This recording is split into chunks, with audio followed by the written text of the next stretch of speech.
This 17 News at Noon podcast is brought to you by Clinica Sierra Vista.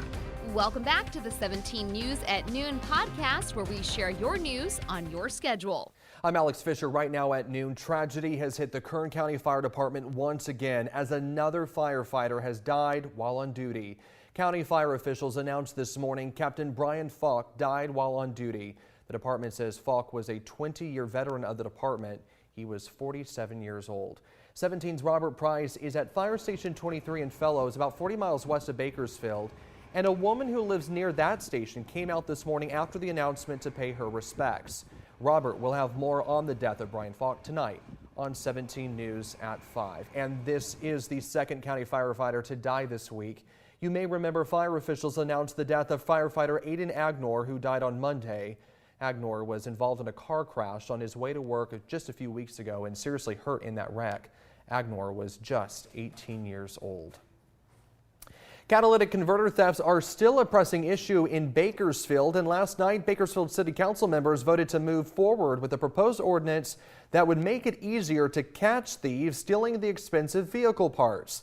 The municipal ordinance would allow prosecutors to charge catalytic converter thieves with a misdemeanor if they don't have proper documentation of ownership. Several board members questioned if this could create legal headaches for the city. Steve McLaughlin says that he has seen one too many customers fall victim to pesky catalytic converter thieves. He says it can cost owners anywhere between $1,000 and $8,000 to replace the parts and believes there needs to be harsher punishments. Still resonators, pipes, they cut brake lines, AC lines, oil lines. So they don't just, it's not just the converter damage. They're causing a lot of damage to vehicles. The council voted 4-3 to move forward with the proposal. The first draft will be read at the council's August meeting, and if all goes as planned, the ordinance would go into effect as early as September 31st. Several bills targeting the crime are working their way to the governor's desk, including one that would require car manufacturers to mark converters with a vehicle ID number. That would start in 2024. The City Council also voted unanimously last night to vote on adopt a new ordinance to prevent the issue of shopping carts littering our neighborhoods and community.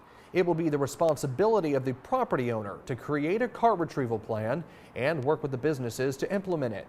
The city is working on creating a one-time citywide cart retrieval service grant to help offset the initial cost. It will go into effect next month for new owners and in February for existing owners. Adventist Health Bakersfield and Anthem Blue Cross of California are meeting today to try to come to an agreement after contract negotiations stalled. The impasse means thousands of Kern County patients could have to find a new health care provider. The current contract expires on Monday. Speaking at a news conference yesterday, Daniel Wolcott, president of Adventist Health, spotlighted a gap between Anthem's payout rates and those of other insurance companies, a gap he calls unsustainable. Wolcott said Adventist Health will not ask those patients to leave the hospital or alter their care if the contract expires, but Anthem Blue Cross has given notice to physicians to direct those patients to seek other healthcare providers. Now to headlines around the nation, and dozens of people still reported missing after severe flooding and heavy rainfall in Buchanan County, Virginia. And homes and businesses were ripped from their foundations and cars were washed away. Many areas are without power and roads have been left impassable. Authorities say well over 100 homes have been destroyed or damaged, and so far there have been no confirmed fatalities. Hello, this is Tim Callahan with Clinica Sierra Vista, and we're excited to unveil the Community Health Center of the Future, our comprehensive care center. It's located right across the street from Memorial Hospital. We have every service under one roof, from family medicine, OB/GYN care, dental services for adults and children, behavioral health, and much more. So find your way to better care at Clinica Sierra Vista this year at our comprehensive care center. Visit our website, clinicasierravista.org, for the latest on this project. We'll see you soon. No large sequoias have been damaged in the Washburn Fire burning in Yosemite National Park. Fire officials say the flames are on the outskirts of Mariposa Grove, and they say they don't expect them to move back in the direction of the sequoias. The fire is about 7 square miles right now. Containment is up to 23%. No word yet on what may have sparked the blaze. We we have more reaction to this week's leak of security camera video from the Robb Elementary School. The video shows the gunman entering the school and provides new insight into the response of law enforcement. NBC's Sam Brock has more. There are fresh questions in the face of that newly released video, and this is knowing that family members and the community here in Uvalde have had weeks to try and digest the details about a failed police response. But it's another thing to see it on video. Speaking with a veteran law enforcement expert who watched that film, he described it as inexcusable and unacceptable what he witnessed. Merely the fact that after Columbine, the marching orders were to go toward gunfire and to make sure that you neutralize the threat. That is the opposite of what happened here. Family members want to know why it took more than 40 minutes after that first round of gunfire for those officers to even attempt to get back to the classroom. Also, infuriation over why the video was released now, days ahead of when the state was going to show it to families privately anyway. They say it feels like something personal and intimate has been ripped away from them and shown to the world first. It is important to note, though, so much criticism over, among other things, officers going through their phones, touching hand sanitizer.